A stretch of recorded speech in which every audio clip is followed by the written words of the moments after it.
everyone in this room very well knows, what you see is not often what you get. And starting with President George Washington and working all the way down to the present occupant of the White House, presidents of the United States have also found out that what they see is quite often not what they get.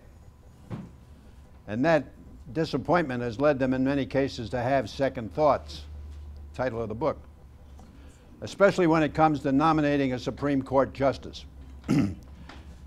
Now just listen to this for a minute and tell me if you wouldn't be disappointed if a person that you nominated to the highest court in the land was having sex in his judicial chambers, was thrown into debtor's prison twice, was a recipient of a lifetime award from the Ku Klux Klan, was saying the president that nominated him should die, was charged with murder and jailed, was found to be lying about his military service. He was guilty of absolute and provable miscarriage of justice. This is the Supreme Court we're talking about. Was voting to enhance his president's chances of being impeached. He was deemed by a colleague on the bench as being partially deranged. Thank goodness it was only partially. Presidents having second thoughts about their Supreme Court candidates' qualifications admitted some significant regrets, and sometimes using harsh language, and remember, this is the president's language, not mine. They went on to say such things as, about their nominee, he is, quote, a dumb son of a bitch. and that SOB was a Texas boy. Among others, I guess. Another president said of his nominee, when he nominated him for the Chief Justice of the Supreme Court, that this was the biggest damn fool thing I ever did in my life. And still another president said of a very distinguished juror, I could have found a banana with more backbone than that man has. The book opens with a historical background on the establishment of the Supreme Court. And it tells, for instance, who made the most nominations on the court and who is the only president to serve a full term who never nominated anybody. Does anybody in the room have an idea who that president might have been? Or was? Not might have been. Yes, sir. Carter. You're exactly right, sir. Go to the head of the class. Go get seconds on your meal. And who nominated the most? And you're ineligible. Who nominated the most? Roosevelt, Franklin D., yes. The third branch of the government after the executive and the legislative branch, the judicial branch, was initially treated by many of the framers and the public at large as much like an afterthought. Nowhere in the United States Constitution, which was adopted on September 17, 1787, did the framers decide the size of the court. How many members would be on the court? What was the court's jurisdiction? And what was its basic duties? It was just established, we will have a Supreme Court. The only reference even to a Chief Justice is inferred, and it's buried in Article 2, Section 3 of the Constitution. It says, quote, the Senate shall have the sole power to try all impeachments. And when the President of the United States is tried, the Chief Justice shall preside. That's it. What Chief Justice? Where did that title come from? Why initially were there only 6 judges on a court? How do you get away from a 3-3 vote? It wasn't until 2 years later in 1789 when the court was even officially formed. And then we learned that the struggles the first president had in establishing and maintaining that court were tremendous. He went to notables such as Patrick Henry. Patrick, give me liberty or give me death, Henry. He went to Alexander Hamilton, the man who lost the most famous duel in American history. And both of them said, in effect, go fly a kite, Mr. President. Some others that he named to the court abruptly resigned from the court because they wanted to go home and run for office of dog catcher or postmaster or something else, because at that time, states' rights was rampant in the nation, and people would rather serve their state than they would their federal government. President Washington was further embarrassed when he nominated a man for Chief Justice of the Supreme Court, and it was an interim nomination, and when the Senate came back to session, they said, "Hey, Mr. President, we're running this country, not you," and they rejected his nomination. So they publicly embarrassed the father of our country. For some in those early years, they would rather catch the plague than serve on the Supreme Court of the United States. There were a lot of difficulties in serving on the Supreme Court of the United States. One of those was the fact that they had to ride the circuit, as it was called. The country was divided into 6 judicial districts, and each of one of those Supreme Court justices had to ride the circuit in his district, go around that district hearing cases that weren't decided by the lower courts. And that proved to be quite a problem because they didn't have jet airplanes back in 1789. And they had to ride in one case 10,000 miles for one justice in 1 year in a coach and carriage and on horseback and dog trade. They also didn't know what their tenure was. They didn't know whether they were going to be in the job for life or whether they're going to be thrown out tomorrow. They were having all kinds of other problems of being away from home for long periods of time. Now, if you were the Supreme Court Justice for the District of Columbia area, you only had to travel to Maryland and Virginia and the District of Columbia. But if you were in the district that had Ohio and Pennsylvania and Indiana and Illinois, you had a lot of coach riding to do. Conditions were so bad on riding the circuit that one of the judges almost drowned when his bridge when he was crossing the Susquehanna River collapsed and he went swimming. President Thomas Jefferson's second thoughts about Supreme Court nominations began with his very first selection. That man embarrassed his mentor by having the dubious distinction of later being labeled, quote, the most insignificant U.S. Supreme Court justice of all time. Likewise, another Jefferson appointee later stunned his nominator by voting in favor of 2 accomplices of Aaron Burr in his treason trial. And Burr was the very man who did everything possible to deny Jefferson the presidency in the 1800 election.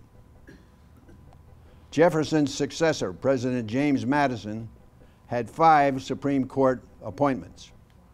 1 was rejected, 4 were confirmed, but only 2 of them served. And then the 2 that were confirmed, of 2 of those that were confirmed, flat out declined Madison's offer. Another embarrassment for Madison was his nomination of a man who still holds the dubious distinction of being rejected by the widest margin ever in the Senate of the United States. The media of the day blatantly lampooned President Madison, the father of the Constitution. Unlike his predecessor, President James Monroe had only 1 Supreme Court nomination during his 8 years in office. But when that one turned out to be, quote, an ignorant young man with narrow views, the nation's 5th president certainly had to have second thoughts. John Quincy Adams, as you historians know, was a rather unique person. He was the first son of a president to serve as president. He was the first Supreme Court nominee ever elected president. He was the first former president ever to serve in the House of Representatives, later served in the House of Representatives. And he had only 1 Supreme Court nomination, who turned out to be another one of those most insignificants. President Andrew Jackson was the 4th busiest president when it came to nominating members of the Supreme Court. President Jackson had his trials and tribulations. Only George Washington, U.S. Grant, and Franklin D. Roosevelt were busier in making appointments. Jackson's first appointee embarrassed his nominator by siding against Jackson in the notorious, for those times, Petticoat Affair. The Petticoat Affair, going back even then, wrote one historian, goes back before Monica Lewinsky, before JFK's harem, before Nan Britton and Warren Harding, before General Petraeus to find a woman named Peggy Eaton. It was a shocking sex scandal for the time, and one that looked a lot like Gary Hart's monkey business in the, the 1988 campaign. The Petticoat Affair qualifies similarly as salaciously seeming. Say that 3 times real fast. Similarly as... President Jackson supported the participants in the affair, while his Supreme Court appointee opted otherwise from the bench. Jackson's entire cabinet, with urgings from their spouses, threatened to resign in high indignation over his support of Peggy Eaton and her legalistic lover. Such treachery is bound to give a president second thoughts. It would be hard to imagine that the nation's 8th president, and believe me, we're not going to go through all 45 of them, but we're getting there. Martin Van Buren had some second thoughts about the first of his 2 nominations to the Supreme Court. Commentators and historians have disparaged that man's judicial work as, quote, lacking any legal significance. Some said the nominee turned out to be an unproductive and mediocre associate justice during his 15 years of service. He wrote no opinions that contributed significantly to the development of constitutional law. His career on the bench was, quote, marked by absences from the court and little contact with major legal issues of the day. President John Tyler's term in office was filled with acrimony, due mostly to his national expansionist tendencies. He even wanted to admit Texas to the Union. Can you imagine that? That bitterness spilled over into his Supreme Court appointments. 9 times President Tyler sent up names to the Senate. 2 of those nominees were nominated twice. 1 was considered an unbelievable 3 times. Another was reported out of committee but never acted on by the full Senate. An astounding 8 of Tyler's 9 nominations did not get senatorial consent. And the only one that did make the cut went on to spend 27 unspectacular years on the nation's high court. How many second thoughts must President Tyler have had? With the nation lurching inexorably towards civil war, issues regarding slavery filled the dockets of many courts at that time, including the Supreme Court, when it issued the landmark decision in the infamous Dred Scott case.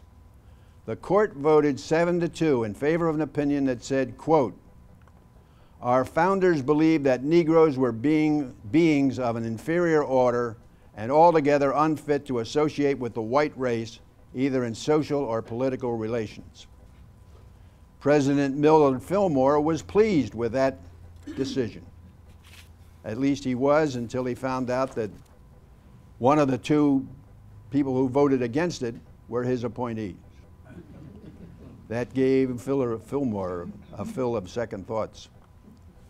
President Abraham Lincoln found himself with 3 vacancies on the court when he took office in 1861, March of 1861. And with the Civil War raging, the president was more displeased with some of the actions of his dilatating generals than he was worried about the Supreme Court. But because of the pressures, he ignored the open seating for 10 months following his inauguration. Lincoln wanted and got a court that would uphold his controversial and unprecedented conduct of the war. He was doing things like withholding habeas corpus that was not looked upon kindly by the legal world. But he got 3 justices, all 3 whose tenure was deemed undistinguished, as men who were jurists of a lesser talent. Abraham Lincoln ended up acting like, one of his nominees ended up acting like a madman on the court, and it became increasingly clear that he could not even understand the arguments that were being presented. Honest Abe was honestly second thoughts. Next came the trials and tribulations, literally and figuratively, of Andrew Johnson's president. Not only was Johnson the successor to the hallowed and martyred Abraham Lincoln, but he was a Democrat with a Republican-controlled Congress. When he wasn't battling members of his own administration and fighting the impeachment proceedings brought in the House of Representatives, he tried to fill the vacancy on the Supreme Court.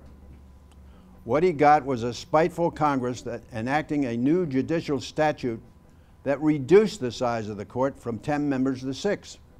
That'll teach him. That made it impossible for him to get any appointment approved, let alone the only one he did get. Naturally, Johnson's loss was his successor's gain. Immediately after U.S. Grant came to the Executive Mansion in 1869, the Congress reversed its action and raised the number of justices on the Supreme Court to 9, which is where it stands to this day. If U.S. Grant had made the same mistakes in picking his Civil War generals as he did as United States President picking Supreme Court justices, the war between the states, known to some here as the War of Yankee Aggression, could very well have gone on for another 4 years. To start with, 2 of Grant's first 4 candidates simply withdrew their nominations.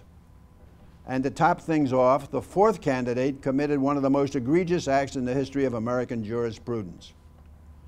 While riding the circuit as a member of the Supreme Court in this land, this judge preemptorily handed down a verdict in the illegal voting trial of Susan B. Anthony.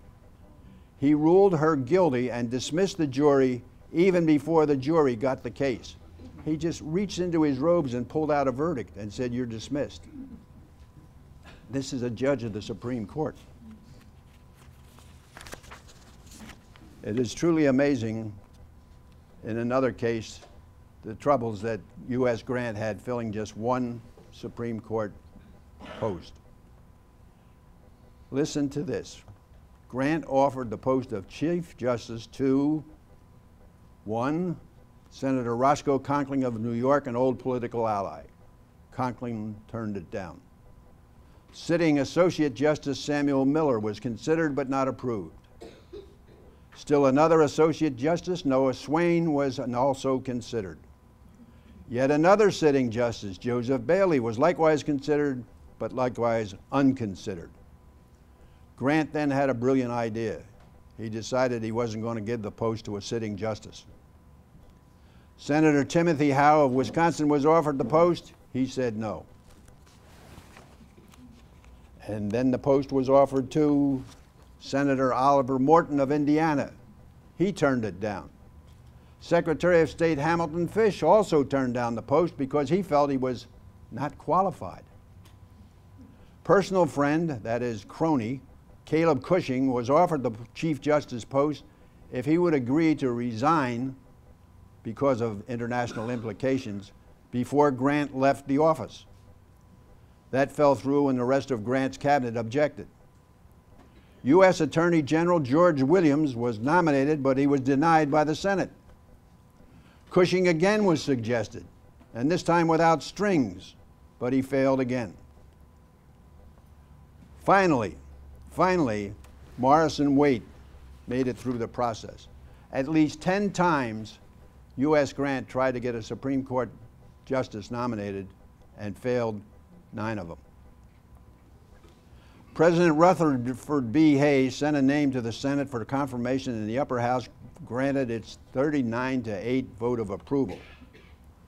What those aye-voting senators and the president thought they were getting, a Supreme Court justice who would be an advocate for the new, granting its new citizens and returning citizens from the Confederacy all the rights guaranteed by the Constitution, it was not quite what they got.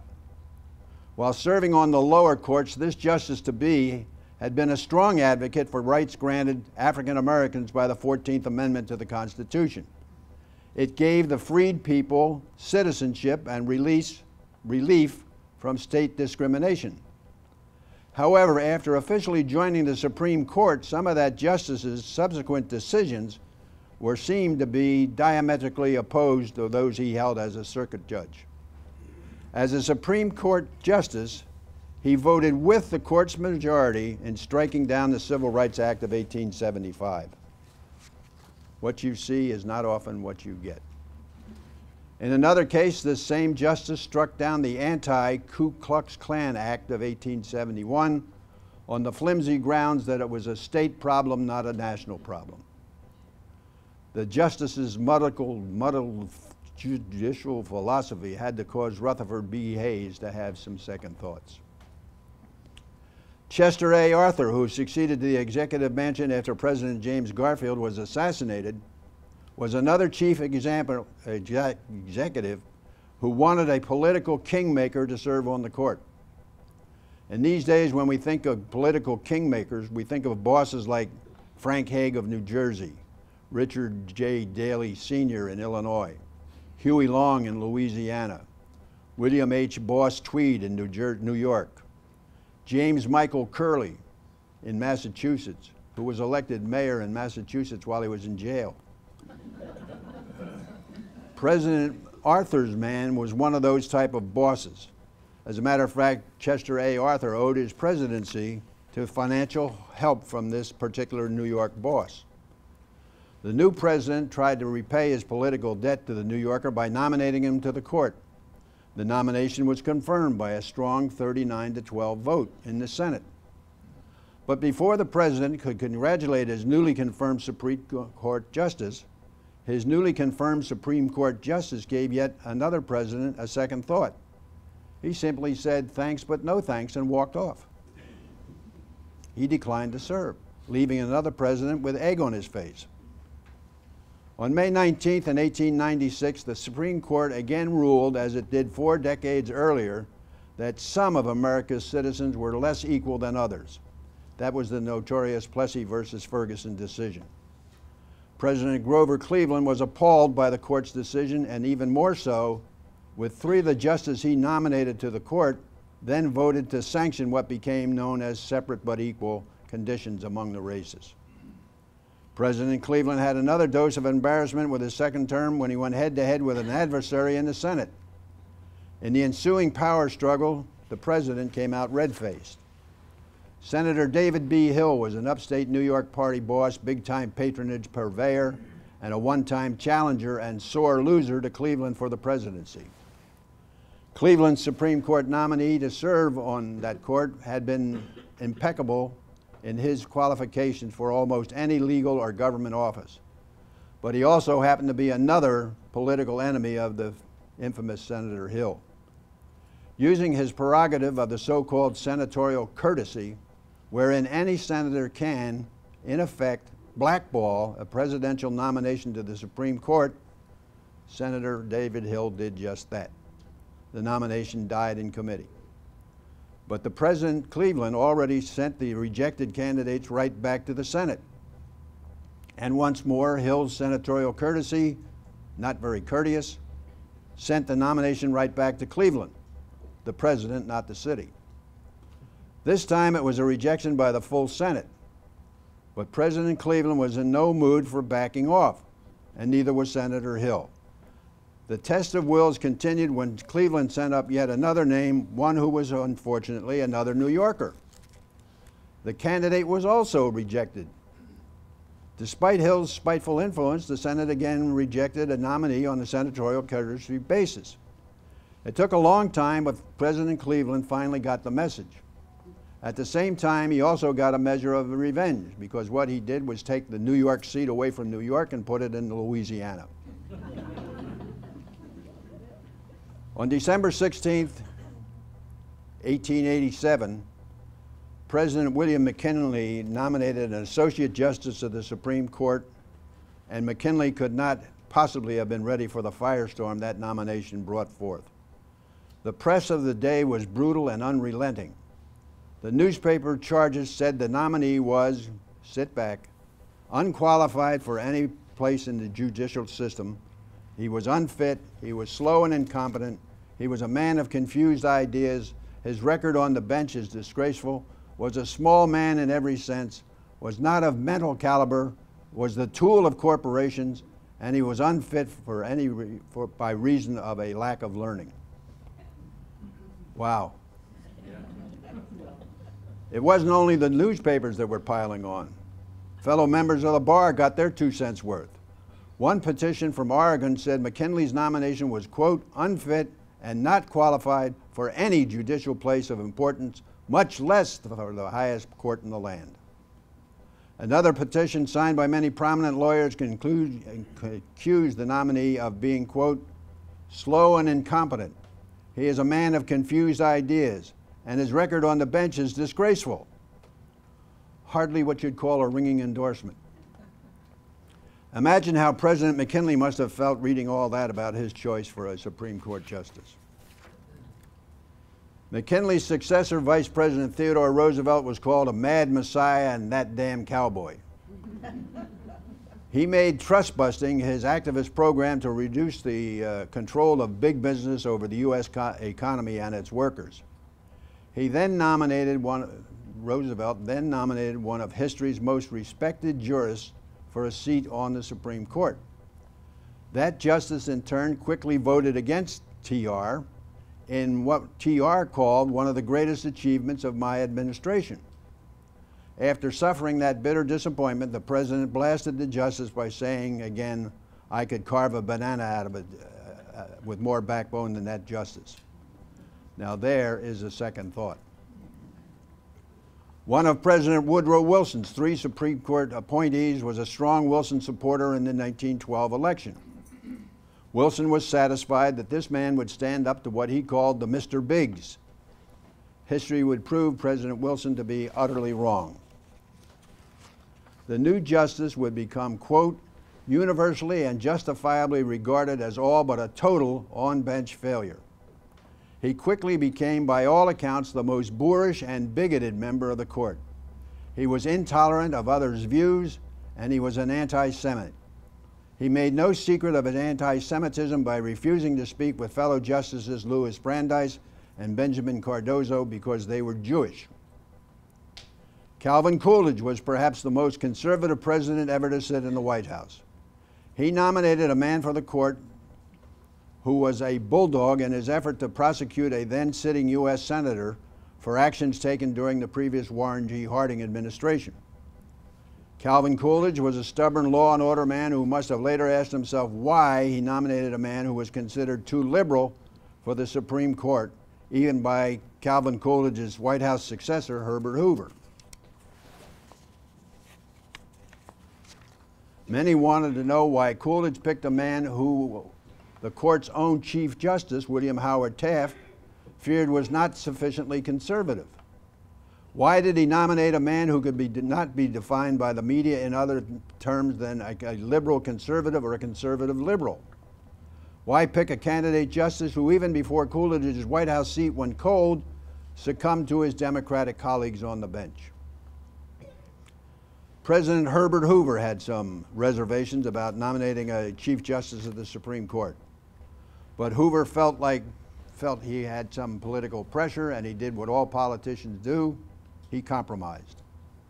He offered the post to a retired jurist who Hoover felt would certainly not take the post.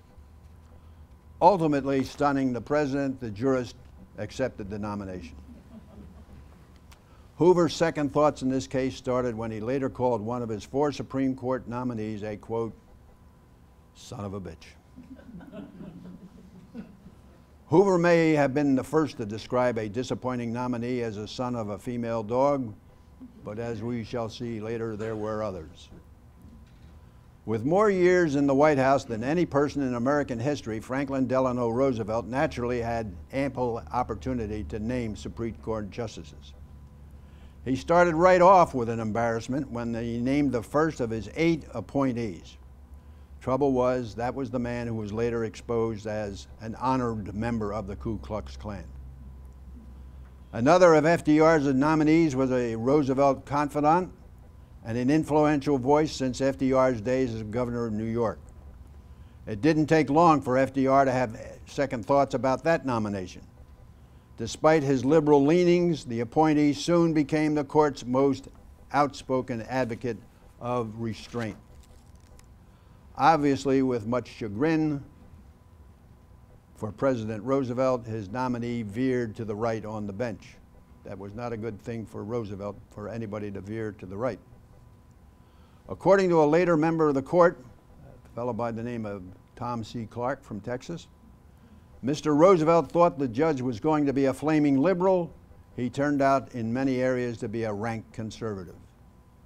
And if that wasn't enough, it would be hard, if not impossible, to say that the President Roosevelt didn't have second, third, and even fourth thoughts about his appointment of one associate justice. That was a man who couldn't even keep his prevarication straight. On the one hand, he wrote in his autobiography, quote, he had never the slightest idea I would ever end up on the Supreme Court.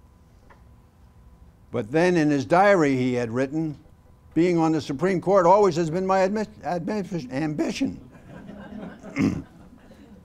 There were several more second thoughts others may have had about this friend of Franklin. According to one author, the nominee was cold and brusque. At the same time he was, this doesn't read right, excuse me. He was cold and brusque at the same time he was having sex with his soon-to-be third wife in his Supreme Court office. Once even almost being, pardon me, caught in the act by his then second wife. And we think we have problems today. The man was a liar to rival Baron Munchausen. He insisted that on his tombstone be engraved in the Arlington National Cemetery that he had been a soldier in World War I. He never served 1 minute in the armed forces of the United States. The man was termed a compulsive womanizer, a heavy drinker, a terrible husband to each of his 4 wives, a terrible father to his 2 children. He was a bored, distracted, uncollegial, irresponsible, and at times unethical Supreme Court justice. He was rude, ice-cold, hot-tempered, ungrateful, foul-mouthed, self-absorbed, and he was devoured by ambition. He was also financially reckless, at once being a big spender and a tightwad and a sponge. While serving as a justice, he received a substantial salary from a foundation established and controlled by a shady Las Vegas businessman. Other than that, Mrs. Lincoln, how'd you like to play? Harry S. Truman sent 4 names up for nomination as Supreme Court justices during his 7+ years in the White House. All 4 were confirmed. All 4 must have caused the man from Missouri to have second thoughts. 2 of them infuriated him when they voted against him in a landmark, very public Supreme Court decision. One of them was later described by the president as, quote, a dumb son of a bitch, unquote. We warned you about the language. One of Truman's appointees was judged as, quote, less than impressive on the bench.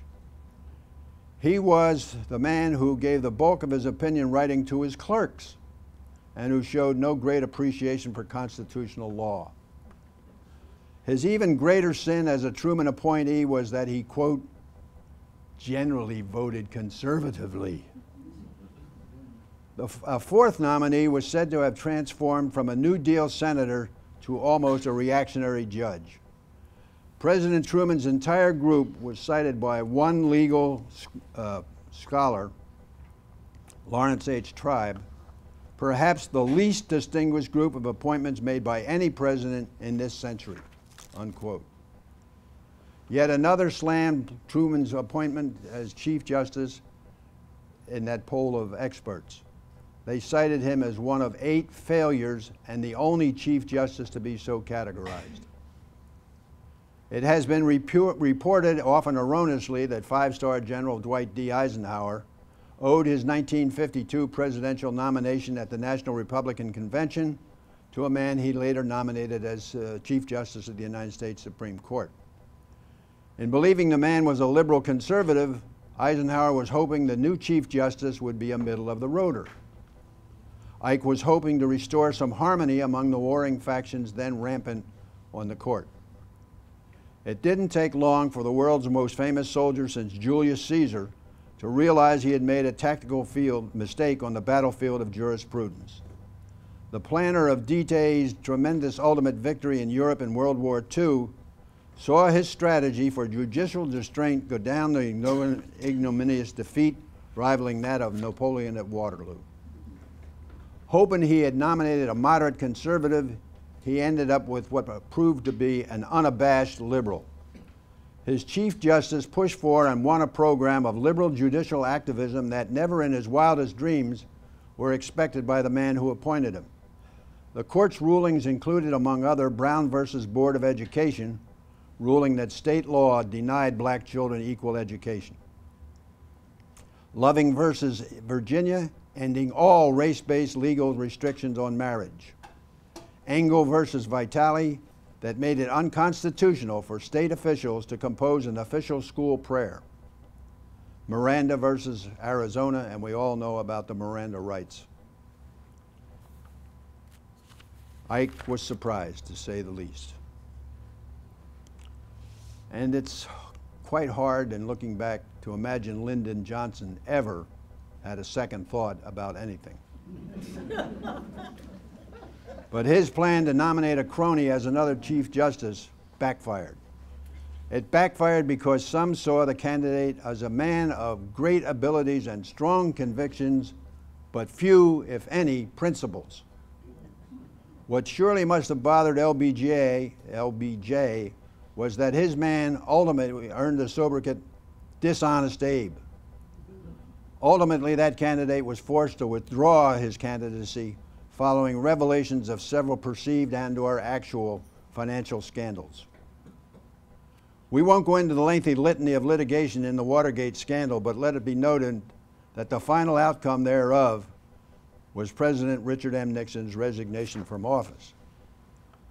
But his departure turned primarily on the United States versus Nixon case decision handed down by the Supreme Court on July 24, 1974. 3 appointees appointed to the Supreme Court of the United States by President Richard Milhous Nixon joined the unanimous vote that brought down the presidency of the man who nominated them to their lofty positions. That damning opinion, based on the court's denial of Nixon's executive privilege claim regarding the Watergate tapes, was presented by the Chief Justice, and he, like the other Nixon Supreme Court appointees, was chosen by the President because of opposition to the previous decisions courts, criticism of judicial activism, and because of a career free of ethical blemishes. As has been seen and said here before, what you see not always is what you get. Richard Milhous Nixon probably had more second thoughts, more presidential regrets about his Supreme Court nominations than anyone ever serving as the nation's chief executive. The only president among the 45 to serve in that office who was forced to resign from the office was unanimously condemned by the very same Supreme Court that he was largely responsible for.